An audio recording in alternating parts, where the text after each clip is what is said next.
did this Memphis Outlaws did this series in Vegas. You know, there was basically Memphis versus Las Vegas, the fastest cars in Las Vegas. We had seen one car in particular that we thought that we could get after, which was Axeman. I called him out and he was kind of surprised and he asked me how much. I think I said like $1,500. And then I like changed my mind right at the very end and I'm like, and your hat, I want your hat. If I win, I get your hat. Like, I think I said something snarky like, money's just money. Like money's easy, but I want some of your possessions. I want your hat.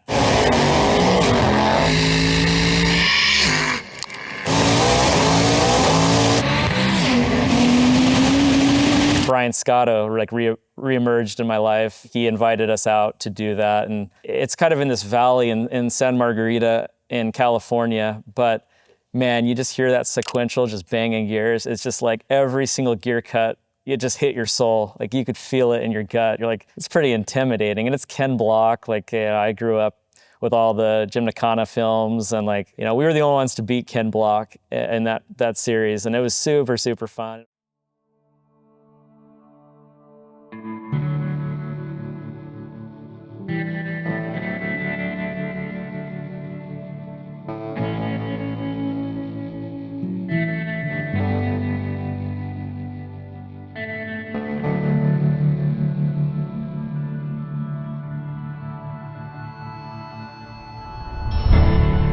Hi, my name is Hank Iroz, and I own Iroz Motorsport out of Las Vegas, Nevada. This is where we build some of the world's fastest Audis, and this is my story.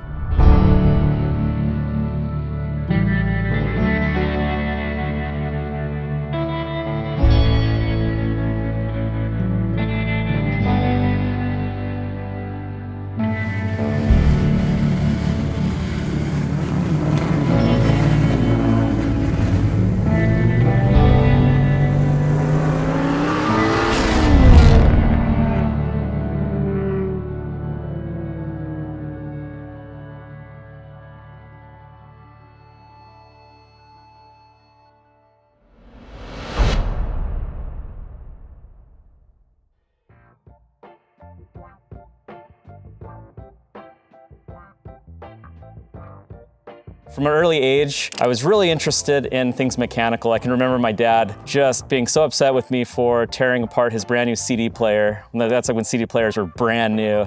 And I tore it apart because I was convinced that I needed a submarine, and I had like made this bottle with a motor out of a CD player that he had just bought. But I was always really interested into little mechanical things like that. I grew up with 6 sisters, so 4 by birth and then 2 adopted sisters. And so I was my dad's only son.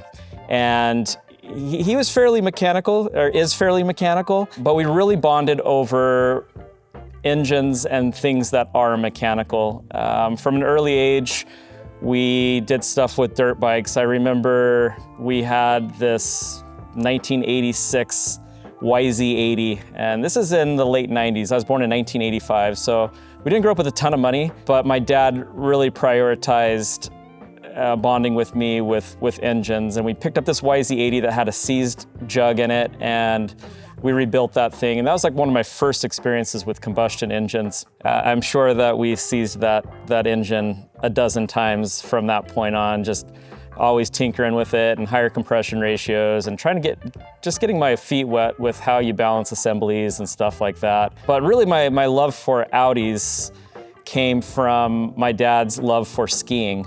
Again, I was born in 1985, so from 92 to 95, we would ski a lot, and my dad really was enamored with powder skiing, so he would storm chase quite a bit. He would storm chase and pull me out of school if there was a big storm up at Mammoth or Salt Lake or NorCal, Reno area. But back in the early 90s, there weren't a whole lot of options for all-wheel drive cars. You were basically dealing with a big truck that didn't do well when you're trying to chase a storm and trying to take off as little time from work and school as possible, or a Subaru. And then you had these Audis. The Audis were an amazing value in the early 90s because you had this scandal with Audi in North America where this guy named Ralph Nader, a consumer advocate, had said that the cars just would accelerate all on their own. It ended up being a huge farce, and Audi North America sued Ralph Nader for this and won. but it absolutely tanked the values of these old Audis. The Audi 5000, the Audi 4000, and these are all cars that came with 5-cylinder turbo engines. The original 10-valve engine, the original engine that came in the Audi Quattros. My dad had an old Audi 5000, and he would commute in that car, and then we would storm chase with it. The Audi Quattro was one of the first intercooled turbocharged cars out there. It was actually an 81 Quattro. I have all the receipts for this when the original owner bought it. It was more than a Ferrari Testarossa, which is mind-blowing, but it's mostly just because you had a turbocharged engine with this crazy 7.8 to 1 compression ratio and really early fuel injection in it. It was a novelty at that time. So we started to realize that like we could modify the ECU a little bit to get a little bit more boost. Back then we called it chipping the ECU. So you would, put a little EEPROM on the board, and then you could plug in a chip, a boost chip and an ignition chip to be able to up the boost. I think those cars were like 180 horsepower stock, and I remember when we first got that thing chipped and it bumped it to 225, and it was like the world was on fire. It felt so fast. Like my memories of that car are so jaded, but it just felt like an absolute monster. Shipping those Audi 5000s probably is what made me want to build 2,000 horsepower cars today. When I was 14, my dad wanted me to have a car that I could have when I was 16. And again, not a ton of money to just buy a brand new car. He pitched the idea to me of starting to build a car that I could eventually drive when I was 16. And he knew me probably better than I knew myself at the time. Like he tried to point me towards a lighter chassis, but I was convinced that I just wanted this big sedan that I could pack all my homies in, have a ski rack on top, and we could go snowboard and chase storms like I'd been used to with my dad. And so we looked around and we found this Audi up in Salt Lake. And what's notable about this Audi is that it had a bad transmission. The owner of the car had no right arm. So he had a complication with a vaccine early on in life, I believe, and he had lost his right arm, and so he was having to shift the car with his left hand, and he lived on the benches of the mountain. He would just rev the shit out of first gear and then have to jump over to slam it into second, and it just destroyed all the synchros in that transmission. But because of that, we got a free car. We brought that thing back to Las Vegas, we put a different transmission into it. I was just convinced that I wanted a show car. And so we spent the next 6 months meticulously blocking out this car to paint it black. I shaved the door handles and installed solenoids to be able to pop the doors open. That was a big thing back then. And I worked all summer as a lifeguard at the MGM Grand so that I could put DVD players with the flip-up DVD players. They had just barely came out, and I thought we're gonna go chase some storms and watch movies on the way there. That was definitely the priority. And so we built this car for about 1.5 years, and when I was 16, I started driving it. I probably drove it for about 6 months. I was delivering pizzas at the time. I just started really getting the itch for more power really bad. My dad had picked up this TIG welder that he had got from a trade from wiring up a house, I believe. He didn't really know how to use it super well, but I was pretty motivated to start trying it. I just started fusing metal together and hoping for the best. And I remember putting a cold air intake on that car, and I remember looking back, it probably didn't flow very well. It was basically a box with a filter on it, but I was there for it. I wanted to do anything to make that thing faster. I chipped that car and did mess with the wastegate a little bit, and then it really started to evolve into me just scouring the early parts of the internet. This is 2000, 1999. It was pre-YouTube, it was pre-Facebook. There were some forums out there. I can remember Honda Tech being super influential for me. I tell people that all the time, that Honda Tech is where I got a lot of my knowledge back then. That's where the turbo technology was. Evolution M, another huge website that really shaped me. I just started scouring over those websites, trying to figure out how to make my Audi 5000 faster. And that led me to believe that I needed to make a manifold so I could stick a bigger turbo on it. So T3, T4 turbos were super popular back then, and these journal bearing turbos. And so I made this tubular manifold that, pretty terrible design in hindsight, but it worked. Like I got this turbo onto it and fabbed out this downpipe. Discovered ethanol is injecting as like a secondary injector, but I really didn't have enough fuel and I needed a way to get more fuel into this engine. So there was a company out of Australia called Link ECU. They're still around today. They make pretty good ECUs actually. But at the time they were selling these non-sequential, absolute garbage ECU by today's standard. I'm sure my iWatch has more computing power than this thing, but I slammed one of those things in it just so I could shove more fuel into the car, and man, I was so hooked. But then I started to realize that like this car was too heavy and that this same drivetrain could easily go into a lighter car and make just as much power, but I understood power to weight ratios at 16, 17 years old, and I'm like, man, this thing's beautiful and I love watching movies as we're going skiing, but I gotta find a lighter chassis. So I found an Audi 4000, which is basically the same car, a little shorter wheelbase, but like 500 pounds lighter. I was gonna swap everything in there. I was preparing the swap, and back then Craigslist was it. That's like when you're trying to find stuff, Craigslist was it. There wasn't a marketplace or eBay wasn't really even super popular at that age. So this Audi Quattro popped up on Craigslist.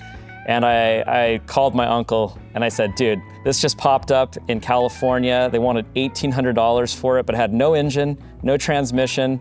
It had no bumpers either. It was in 1981, which is the first year of the Quattro. And they didn't start importing them to America until 83. But the European cars got some really cool stuff on it that the American cars didn't get. They got like these nice bumpers on them with fog lights in them. They got a different camshaft in it, so they made 200 horsepower instead of 160. I just had to have it. So I called up the guy, said, do not sell that car. I will be there in the morning. I'm gonna swap my 5000 transmission and engine, EFI swap. I'm gonna swap all that stuff over. So we drove up there. The guy, he was a part owner of Crunk Energy Drink, which I believe Little John was like a part owner of it as well, and they made like this pomegranate energy drink. We drove all night long, showed up in the morning, and I realized that this was his parts car for his other Quattro that he had. And he basically just robbed all the cool European parts off that car to make his nice car really nice and have all the European parts. But I didn't care, because like I had an engine for it, I had a transmission for it, clutch, like the fuel system, it was on. I was so pumped. And we went and grabbed that car, and he gave us like 2 cases of Crunk energy drink. We were wired the whole way home, but I was so excited to have something that was light and I could put a little more tire underneath it and really just continue with playing with cars. And so, yeah, we got that thing back, and I swapped it all in, did a few other little upgrades while I was there, and I think I sucked like a piece of silicone into the turbo like day 2. And so then Garrett had just released their GT series, like that was the start of the GT series. And so I got a GT 3071R, and I was pumped about how well it spooled, and we shoved that thing in there. There was a show out in California called Dub Wars. It was like 2 weeks after I bought the car. Dub Wars was coming up, which was like a big Volkswagen Audi scene thing. And they did this thing called the Hoonigan contest, which is basically you had 90 seconds to throw your car around and make smoke and donuts. And so super irresponsible. I was like, I'm gonna enter into this and like jam my Quattro around in there. There's like a really cool clip from the Speed channel of me doing donuts. I think they like in the caption it mispronounces my last name. I think they spelled it wrong, not even just mispronounced, it's like spelled wrong. This is Dub Wars, so I had to bring out the Audi and let it unleash a little bit. Got a little hot. A little hot.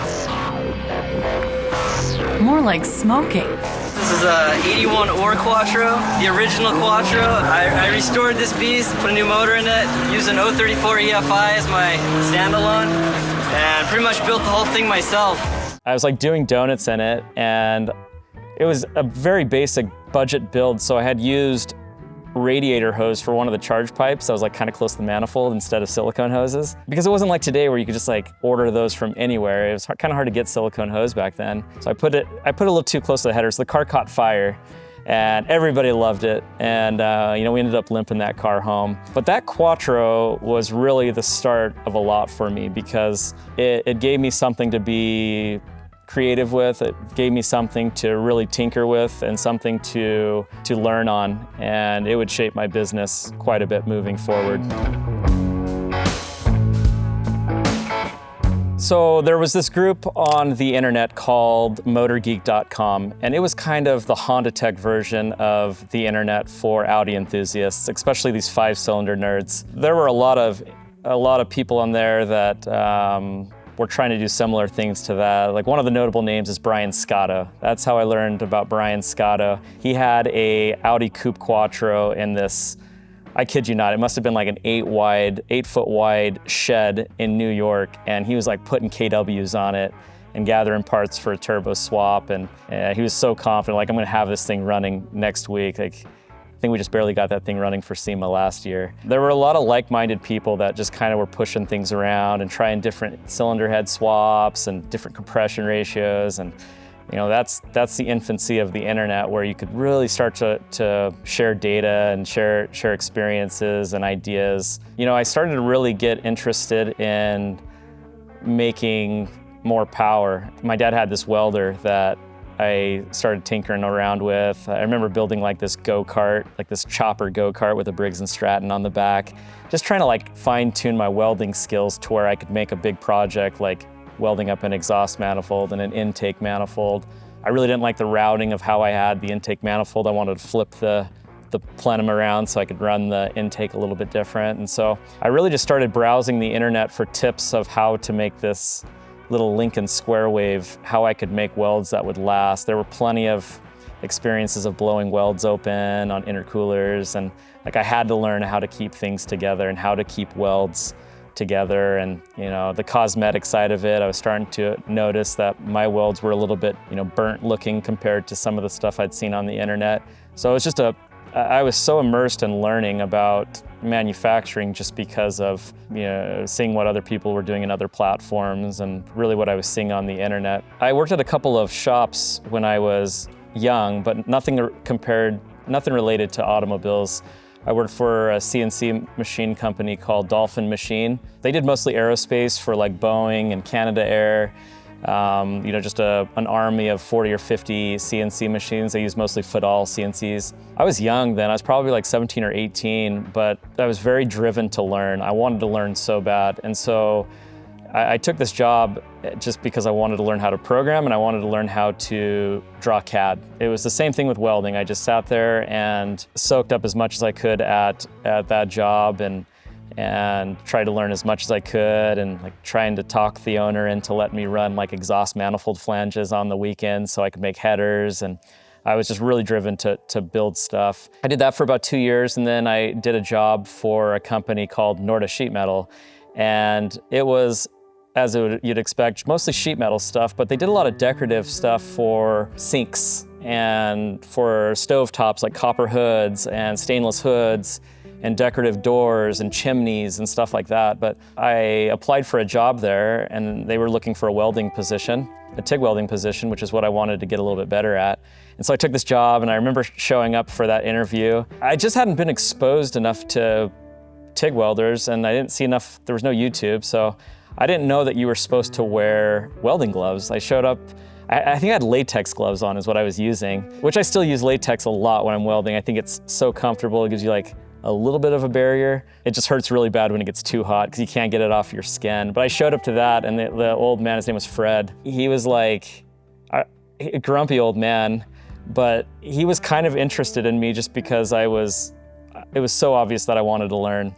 And he had given me some pointers about like welding gloves and how to sharpen tungsten, and I got to know him pretty well, and like we reflected on that interview because I wasn't really a great welder at the time. It's just he saw that I just had a huge thirst to learn. I wanted to learn. So they gave me that job, and I worked there for a couple of years and started dating my wife, Katie, and she got her undergrad and then was going back to get her master's up at BYU in Utah. I proposed to her, and I told the owner of that, I went to his office and I said, hey, look, like, I appreciate the opportunity, but my fiance that I just proposed to, she's got into the Marriott School at BYU, which she can't pass that up. I'm gonna give you like my 6-month notice that I'm gonna leave to go up there. And he was bummed, but I invited him to my wedding, and he went to my wedding, and after the wedding, he was leaving, and he said, hey, I got you something, but it didn't fit in a box. Just come by my house with your truck, and I got something for you.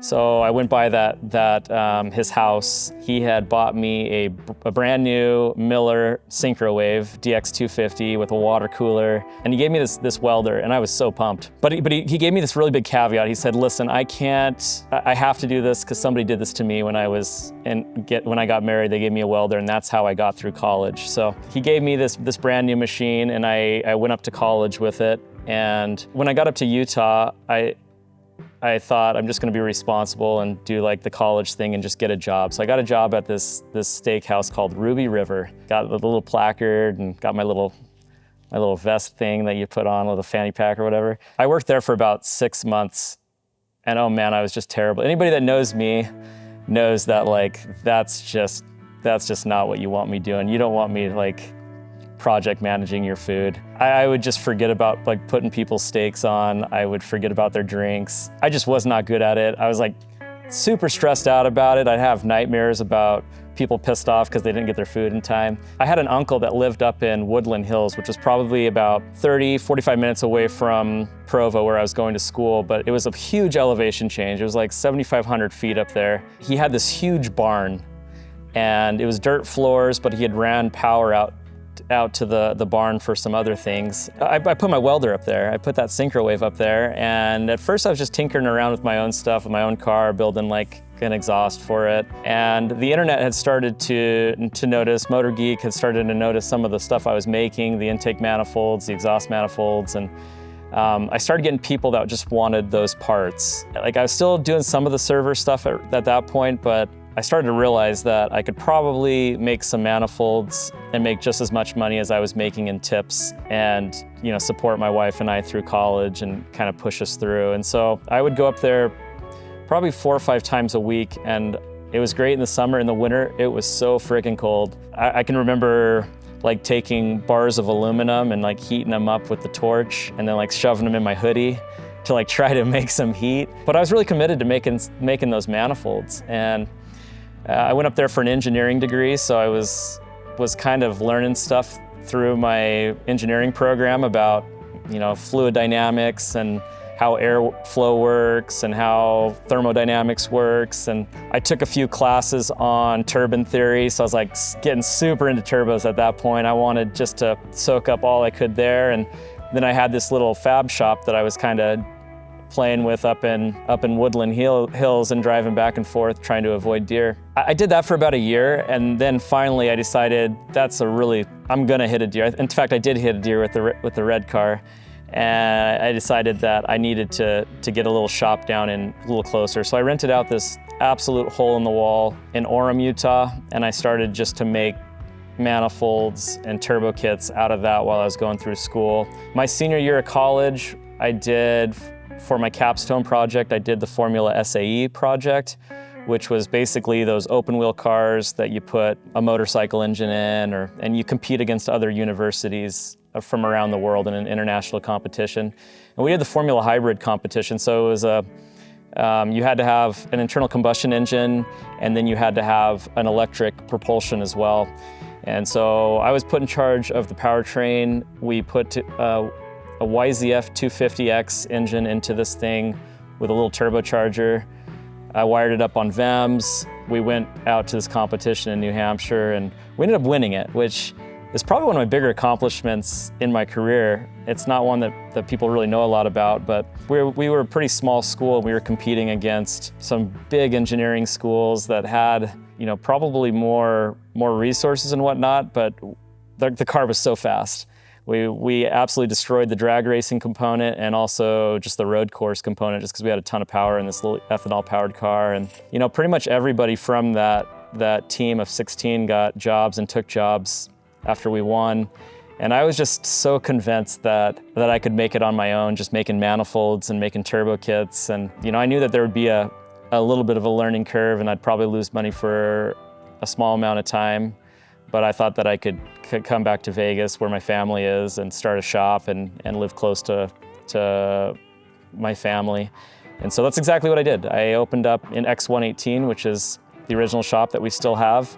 I moved into it. That was right after the recession of '08, so that's 2011. Real estate in Las Vegas was absolutely dead. We rented that first shop for, it was like 23 cents a foot, which is notable because I just renewed that same lease for like $1.50 more than what I paid back then. But it was just me. I didn't have a ton of overhead. I just had the internet.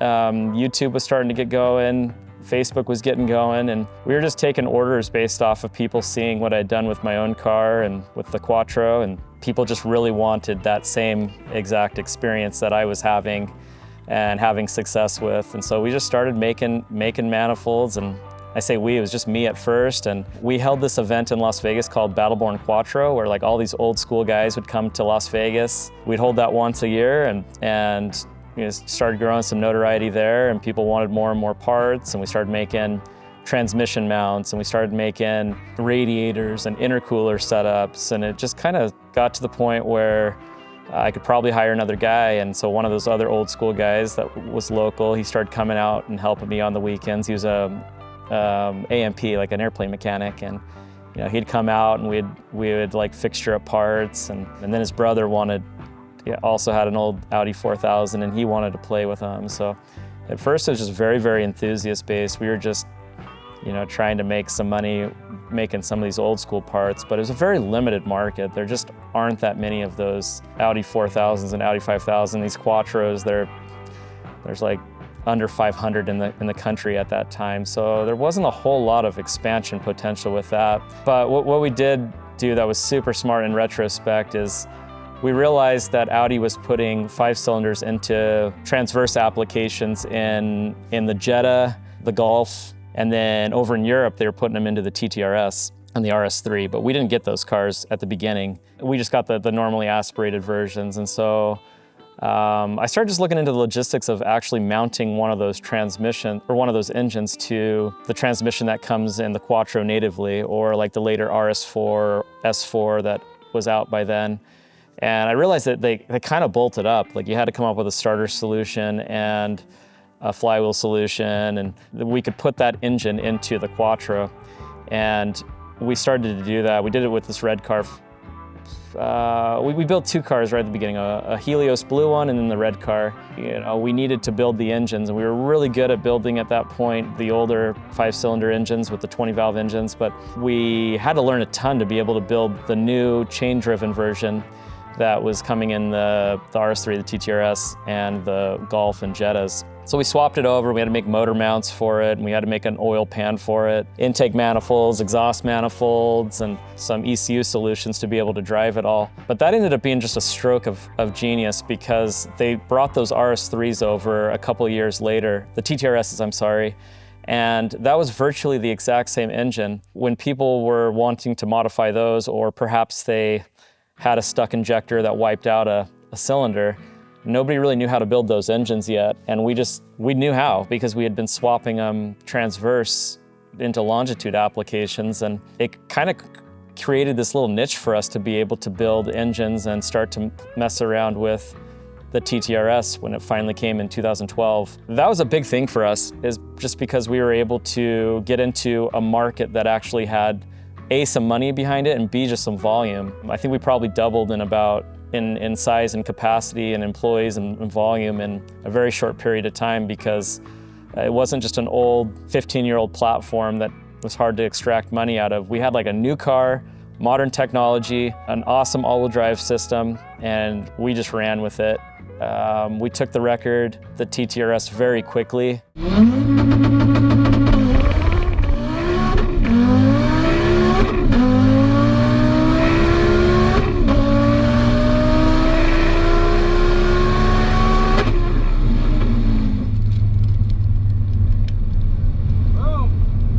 I think we ended up going like mid-9s in that car in like 2013, 2014, which nobody was even close to that. We made a turbo kit based off of an EFR 7163, so like a 58mm turbo. And it's like super fun to look back at that now, because people were like, that thing's gonna be so laggy.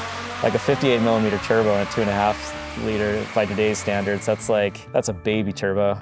I remember when we put a 64mm on that same car, we went out and went half-mile racing with it, and went like 182. We raced a McLaren P1, or P1, I think that's what those were, the yellow P1s. which had just come out as like $1.5 million car, and we just smoked this thing with a 64mm turbo.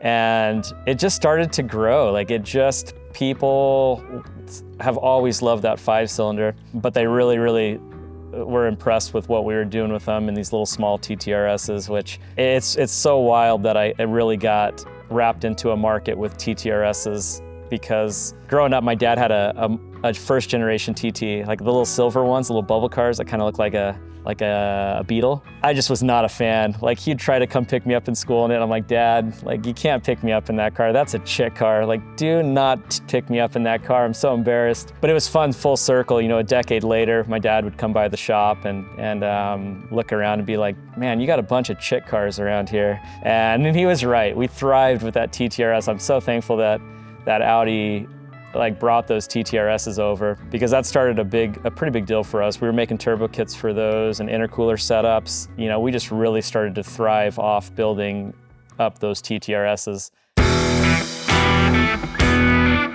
So yeah, we started playing with these first generation TTRSs, and the business kind of started to explode and started to get a little bit more notoriety. We got some YouTube views. We did really well with that platform, but it really, we stopped building and supporting like new developments just because A, the new RS3 came out, and B, it was just a very cheap platform.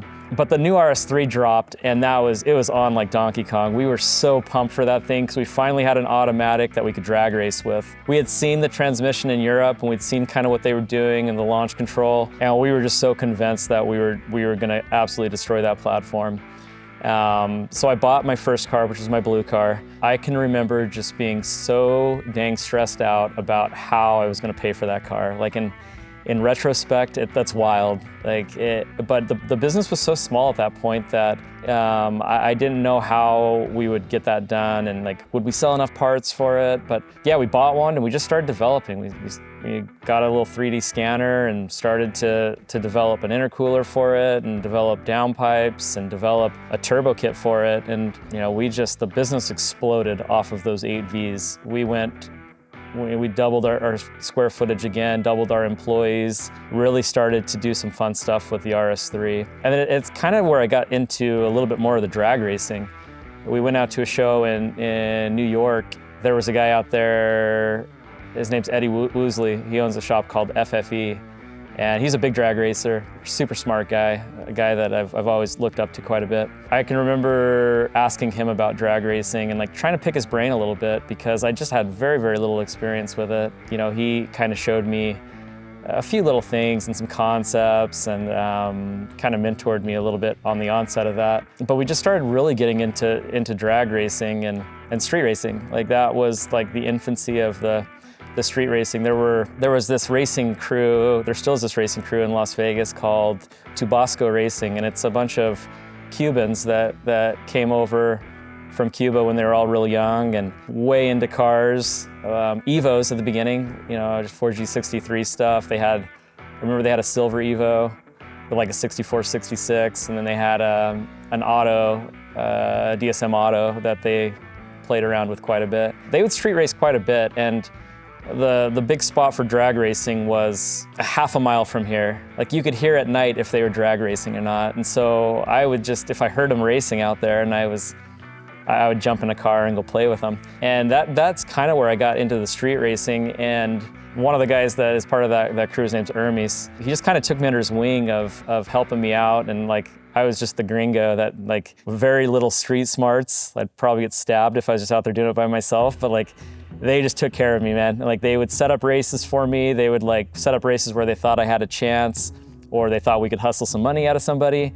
And we would just go out there and play. You know, we raced a little bit that way. I remember we raced this maroon DSM, auto DSM from SoCal. It was this race that they had set up, and we went out there and performed super well. We beat this car, and it got a ton of views on YouTube. I started to realize that we could make a lot of money if we just kept doing drag racing stuff. Even though my heart was a little bit more in the road course stuff, like, drag racing had some potential. So we just kept going with our blue RS3 and kept developing it more and learning more about the engine management and tons of hurt motors and stuff like that, just trying to figure out how to make them go faster and build that experience of, how to make cars go fast down a track. And I think we were the first ones to go 8s, and then eventually we were the first ones to go 7s. I think the platform's been out for 84 months now. I think we've held the record for like 75 of those months. And so we really have done really well with that RS3 platform. And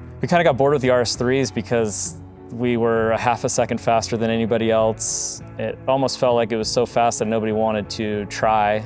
And so we kind of got lured into doing some of the R8 work. The R8's an interesting engine because Audi acquired Lamborghini in, I think, 2000 or 2001. They wanted to build a new engine that wasn't that pile of junk that came in like the Diablos, like the Chrysler-based junk. And so they started developing an engine for the first gen Gallardos, first gen R8s, and this is the 5-liter with the odd fire crank. That motor was super important for us because that's where the 5-cylinder was reborn again, is they just basically lopped off half of that engine, made this 5-cylinder, and obviously made it for turbo cars or normally aspirated cars, so they weren't these like super high revving 9,000 RPM motors like they were intended for in the Lamborghini application. It still had very similar geometry for the cylinder heads, lifters, the roller rocker was identical. It was a very kissing cousin engine. And probably 2020, right before COVID, we started getting really excited about doing the R8 because it was the exact same controller for the TCU, which nobody was doing a really good job at the time. It had a very similar valve train, very similar heads. Like we thought that we could be successful with those. And so we kind of took a break from the RS3s for a while and went and played with the R8s. And we partnered with AMS to kind of help with their development and push some of the parts to the West Coast a little bit. And we got a blue R8, a Miami blue car, and we were the first ones to go 7s in the R8 on the factory engine. I think we took a ride in that car with TRC, if I remember correctly. Like that was, I think we had it out at Texas 2K or something like that.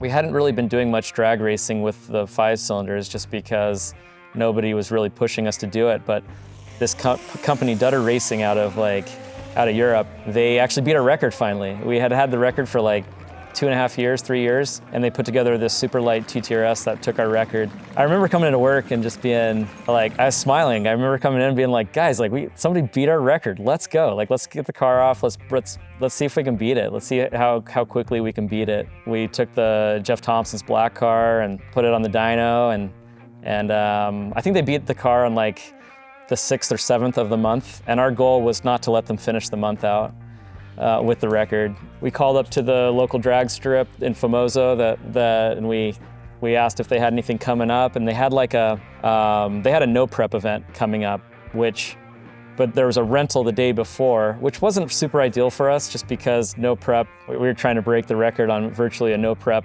condition. But we went out there and I think we took like 15 passes that day. And we had tons of mile per hour. I think we were 8 or 9 mile per hour faster than the record that had been beat, but we just couldn't get the car to leave on a no prep surface. We just kept working on it, and then I think we beat it by a couple of hundredths at the very end of the day. But yeah, that's fun. We kept doing a lot of drag racing and prepping streets with just street racing stuff, and like there's a couple of problems with it. The cars were just starting to get way too fast for the street, in my opinion. I was getting older, my kids were getting a little bit older, I started understanding physics a little bit better, like trees and poles and bridges started looking a lot scarier to me. And but really what stopped is probably just the danger. We had a gun pulled on us in one of the races we had. We were like racing this Fox body out of NorCal, and we just didn't have the spotter on the line with a camera. And we beat this car. I was very confident that we beat this car. The GoPros that we had on the car kind of looked like we'd beat it, but we didn't have a spotter, and that was our bad. And they didn't want to pay out. We didn't want to pay out, and but we definitely weren't willing to. Nobody was willing to get shot over a $7,000 or $8,000 pot. So we kind of stopped doing a lot of the street racing and just focusing more on doing just actual track stuff and trying to build a business and trying to be more profitable and be better with lead times and having parts on the shelf. Yeah, so these Cubans were really so influential on me because they really taught me about street racing. It opened some awesome opportunities. I remember Hermes called me up and asked if I wanted to do Street Outlaws, which I'd watched Street Outlaws on Discovery quite a bit. I didn't really know how fast those cars were, and I remember telling him that, like, man, I don't know if we're fast enough, and him just being like, no, man, the car's super fast. Like, I think you've got enough to be competitive out there. And so they did this Memphis Outlaws did this series in Vegas. You know, it was basically Memphis versus Las Vegas, the fastest cars in Las Vegas. This Tubasco Racing, like, they had a top 10 list in Vegas, kind of did a similar like grassroots thing, and I had no idea what to expect. I was purely going off what these Cubans were telling me, and so we met up with those guys. It was like right as COVID started. We all had to like mask up and take COVID tests. And we got out there and it was a pretty cold night. We had gone to the street a couple of days earlier, and I had kind of watched some of the cars with Hermes, and we had seen one car in particular that we thought that we could get after, which was Axeman. That was just fresh off of being the fast. They had run that whole entire series with fastest in America, and he had won that. So a super fast car. You know, we got up to the group where you're trying to match people up and figure it out. And you know, Hermes had just told me like, hey man, call it Axeman. I think you've got enough. Just go after the giant. Let's see what's what. Let's get her done. I called him out, and he was kind of surprised. And he asked me how much. I think I said like $1,500. And then I like changed my mind right at the very end, and I'm like, and your hat. I want your hat. If I win, I get your hat. Like, I think I said something snarky like, money's just money. Like, money's easy, but I want some of your possessions. I want your hat. We set up this race, and I think we were like 4th or 5th, so like some rubber had been put down, but I just went back right before we got in the car. I went and just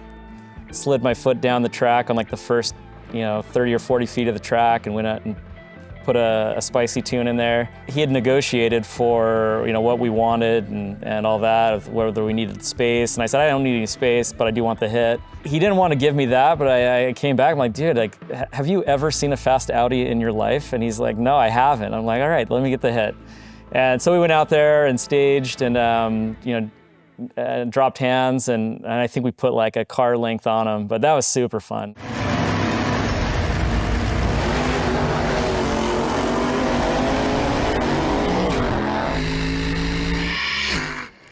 Went pretty much how I expected it. Hey man, he's got a fast car, so it means a lot to be able to take his hat from him. $1,500, but when you go to war, you always got to bring back some souvenirs, and we brought ourselves back a hat. So we'll put that on the trophy case. It means a lot to be able to take a victory from Axeman. Right on. Yeah, good job, guys. That was satisfying. It kind of just had showed that we understood how to get a car go down a surface regardless of what the surface was. If it was prepped, if it was no prep on Street Outlaws, we could make a car go fast on Street Outlaws. Like, I was very confident in that moment that we could do well no matter what the surface was. And that was super fun. We ended up racing a couple more cars.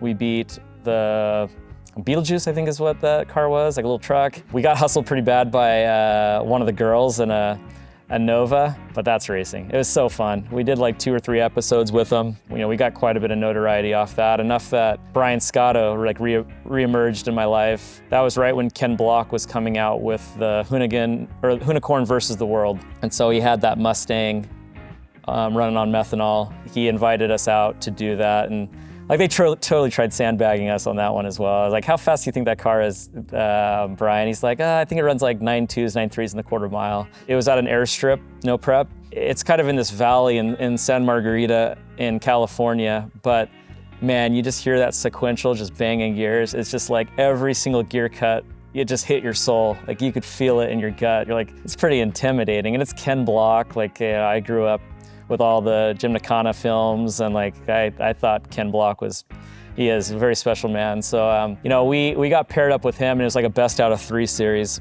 Like, the film doesn't do super justice. I mean, they have a product to sell as well, but we had watched the car race like a McLaren 720S and a Senna and a Ferrari, and like the car was way fast, and we knew the car was way fast. So we did that episode, and just how I always like to to race. I was talking shit to Ken, and he's talking shit back to me. And he got the first race by like a car, and we ran like pretty much spring pressure on the car, and I knew we had enough. So I came back to the pits, and I was like, man, you better turn that thing up, because I don't think we're gonna lose another one. And we beat him pretty handily the second one. And then he broke a drive shaft. And it was super fun because that race, the tuner, his name's Oscar. He's the one that tunes that car for Ken Block. And I've become super good friends with him. He's opened a business. He worked for Motec at the time, but he was tuning for him. And we kind of chatted a little bit, but it was fun like hearing the story afterwards about, you know, they went back and like cranked the fuel pressure regulator because they were out of fuel on methanol. Like they didn't have enough, and so they just kept cranking it up. And you know, we were the only ones to beat Ken Block in that series, and it was super, super fun. It opened a ton of doors for later. We ended up doing some more stuff with Ken Block with the R8, and then did some stuff with him with Hoonigan or Leah driving the Hoonicorn versus some other cars, and came back for that. But that was super fun. A lot of people look at the old blue car as like the Hoonicorn killer. The only car that really put up a fight in that first season with the Hoonicorn versus the World. But that was all just based off of us street racing and us being able to figure out how to get a car go down any road we needed it to go down, regardless if it was at sea level or up here in Vegas. Or that was a huge part of our success of figuring out how to drag race and get people some eyes on that. We started doing Texas 2K at that time. We took a black car out to Texas 2K. I think we did a series on that car with TRC.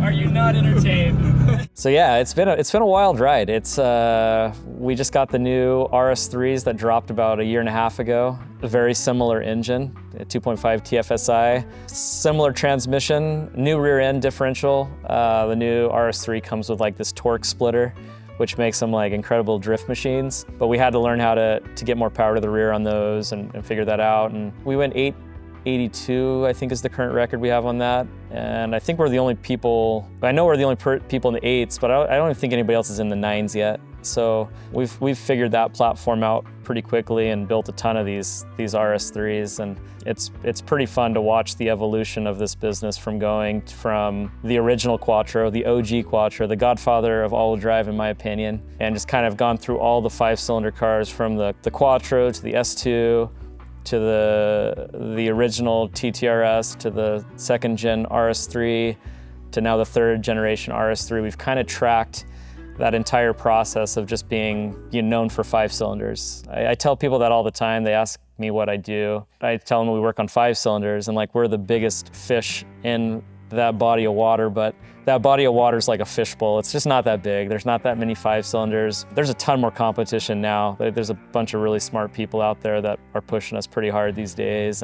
But it's pretty wild to think that, just those experiences with a Motronic chip being shoved into a socket, created our desire to make 1700 horsepower 5 cylinders a couple decades later. The future's bright. Like technology, we did a series with the Hoonigans, like 4 or 5, like right when the Tesla Plaid came out, and we went out there and raced one of the Tesla Plaids. I'm sure the guy was super nice that had the Plaid, but I was in no mood. So I was talking quite a bit of shit to this guy about the Plaid, and I knew we brought an R8 out. Like there was no chance that was going to be a race. But like we're in this interesting era of cars. Like I like electrics. I think it's going to be a phenomenal road coming up. I'm not anti-electric. I grew up with like RC cars, and I remember vividly if you didn't have a nitro car back when you were a kid, like you were like you had to have a nitro car. And like the electric cars started coming out, and people were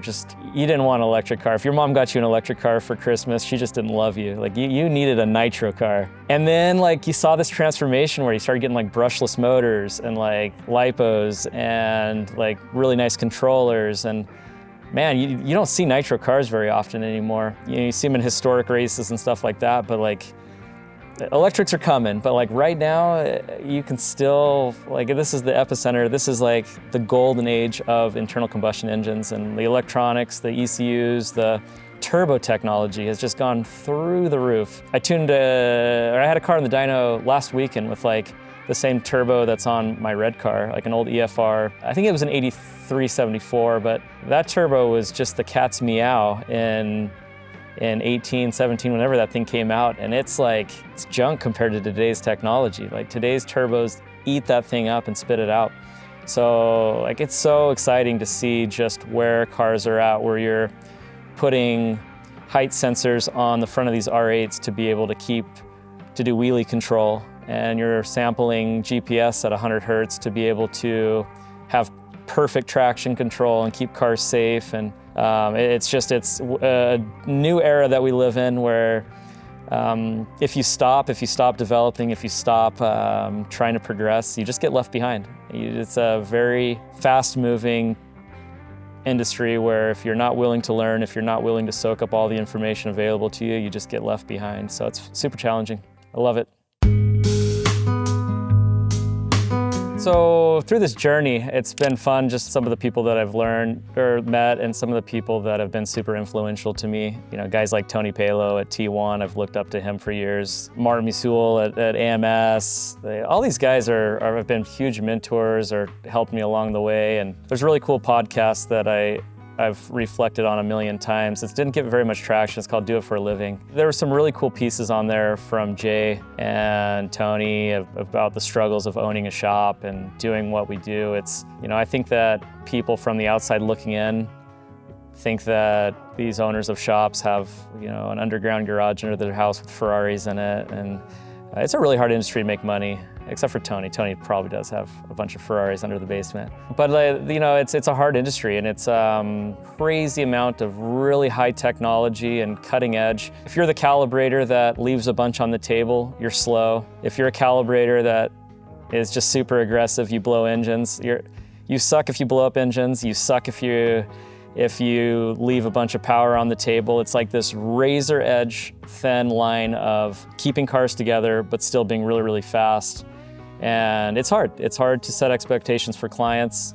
I've done better at it sometimes than others. I often tell clients that I'm just a genie in the bottle. Like, I'm gonna tell you the risks. I'm gonna tell you, how much I think is left on the table, considering the components, and give me your wish of what you think you want, and I'm gonna do my best to get you there. Drag racing is such a brutal industry. Racing is such a brutal industry. Anchorman, I love that movie. It's one of my favorite movies ever. There's this line in Anchorman where he has this perfume. It's called Sex Panther, right? He sprays it on himself and he's like, 60% of the time, it works every time. And I love that saying, because that's like how racing it is. Like, dude, 5% of the time, racing is awesome all the time. But that 95% of not being awesome all the time, 95% sucking all the time, like, that's what makes winning so dang satisfying. That's what makes you get up. That's what makes you breathe fumes on a dyno all day long. That's what makes you want to progress. And so, my advice for anybody that's thinking about opening up a shop, you gotta love it, man. You gotta breathe it. You got to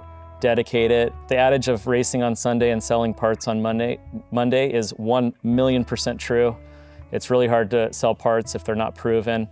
It's one of my things I really dislike about this industry is how much people are peddling parts that make no difference, how much needless stuff is going on cars, how many shops are out there peddling parts that they have no experience with. It's just a means to make money, not a means of making cars faster. And so I think that's my recommendation, is just, go all in. Go develop to the point where you can stand behind your product, to where you can feel good about the product that you're putting out there. I've always been a huge advocate of American manufacturing, and not just American manufacturing. I think if I lived in Australia, I'd be a really big fan of Australian manufacturing, but I like building up my community. I like to help, my fellow Americans build and have lives and build up their lives as well. But it's a lot of work. It's a ton of work. If you're not willing to work a lot of hours, if you're not willing to be at tracks when it's raining and not get passes in, or be at tracks when it's so hot that cars are slow, or you're risking engines because it's so hot, it's just not for you. There's no pause. If you if you pause and you stop developing like we did with the R8s, people catch up with the RS3’s. That's just how it goes. But there's not a whole lot better feelings than winning a race. There's not a whole lot better feeling than working for a year to break a record or to hit a milestone like a 7-second pass and then getting it done. Yeah, it's been a wild ride. I don't know where it'll lead us or how much longer we'll be able to do stuff like this. I sure hope forever. It's the same thing with my kids of getting them into drones and getting them into RC cars and trying to pass that same love for things mechanical and things that foster growth and help them be successful in their lives. It's such an easy button just to put your kid in front of an iPad and let the internet teach them how to do stuff. But I think that's a real big problem with our society of just not getting people's hands dirty and not letting people make mistakes. And I remember when I was a kid, like everybody had broken arms. Don't you remember that? Like everybody had like a cast on. Like you just don't see kids in casts anymore. Like same thing with cars. Like you're gonna break stuff. If you're not breaking stuff, you're not trying hard enough. If you're not breaking arms, you're not climbing big enough trees. Like let's climb some trees. Let's figure out how to break some stuff. There's gonna be some pain, but the reward, the feeling you get when you get something done, it's pretty good. So.